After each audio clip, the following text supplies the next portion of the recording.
दोस्तों, हिमाचल प्रदेश में इलेक्शन खत्म हो चुके हैं और वो टल चुके हैं और अब सभी पार्टियों को और सभी लोगों को इंतजार है हिमाचल की राजनीति में क्या उछाल आया है। और इसी तरह अब दोनों पार्टियां दावा कर रही है कि हम जीतेंगे। जहां कांग्रेस दावा कर रही है कि इस बार सरकार बदलेगी, वही बीजेपी दावा कर रही है कि रिवाज अब ये हर 5 साल सरकार बदलने का रिवाज बदलेगा। तो इसी तरह हम भी आपके सामने ये विधानसभा की 68 सीटों का सर्वे लेकर आए हैं, जो अभी हम आपके सामने पेश करने वाले हैं। तो दोस्तों, अगर आपको चैनल के कंटेंट पसंद आते हैं तो please like, share and subscribe. और अगर आपको वीडियो ज्यादा अच्छी लगती है तो प्लीज कमेंट भी कीजिए। तो दोस्तों, शुरू करते हैं सर्वे।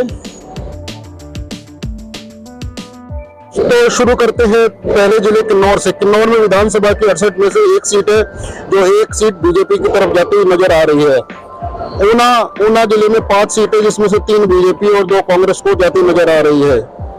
उसके बाद चलते हैं बिलासपुर की तरफ। बिलासपुर में 2 सीटों में से दोनों की दोनों बीजेपी को जाती नजर आ रही है। उसके बाद चलते हैं डिस्ट्रिक्ट कांगड़ा की तरफ। कांगड़ा में 15 सीटों में से 8 कांग्रेस को और 7 बीजेपी को नजर आ रही है जाती हुई। और उसके बाद चलते हैं हमीरपुर। हमीरपुर में 6 सीटों में से 4 बीजेपी को और 2 कांग्रेस को जाती हुई नजर आ रही है। उसके बाद डिस्ट्रिक्ट मंडी की तरफ। मंडी जिले में 10 सीटों में से 5 बीजेपी और कांग्रेस को जाती हुई नजर आ रही है। उसके बाद डिस्ट्रिक्ट सोलन की तरफ चलते हैं। सोलन में आम आदमी पार्टी अपना खाता खोलते हुए नजर आ रही है और बीजेपी को 2 और कांग्रेस को 1 सीट नजर आ रही है जाती हुई 4 सीटों में से। और उसके बाद चलते हैं शिमला जिले की तरफ। शिमला जिले में कांग्रेस बढ़त बढ़ाती हुई नजर आ रही है, 8 में से 5 सीट और बीजेपी 3 सीट लेती हुई नजर आ रही है। उसके बाद चलते हैं जिला लाहौल स्पीति की तरफ। 1 सीट है, वो 1 सीट बीजेपी को नजर आ रही है जाती हुई।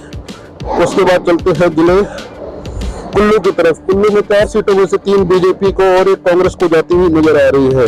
उसके बाद जिला सिरमौर की तरफ। सिरमौर जिले में 5 सीटें हैं और 5 में से 3 बीजेपी और 2 कांग्रेस को जाती हुई नजर आ रही है। उसके बाद चलते हैं आखिरी जिला चंबा की तरफ। चंबा जिले में कुल विधानसभा की 5 सीटों में से 3 बीजेपी को और 1 कांग्रेस को और 1 आम आदमी पार्टी को नजर आ रही है जाती हुई।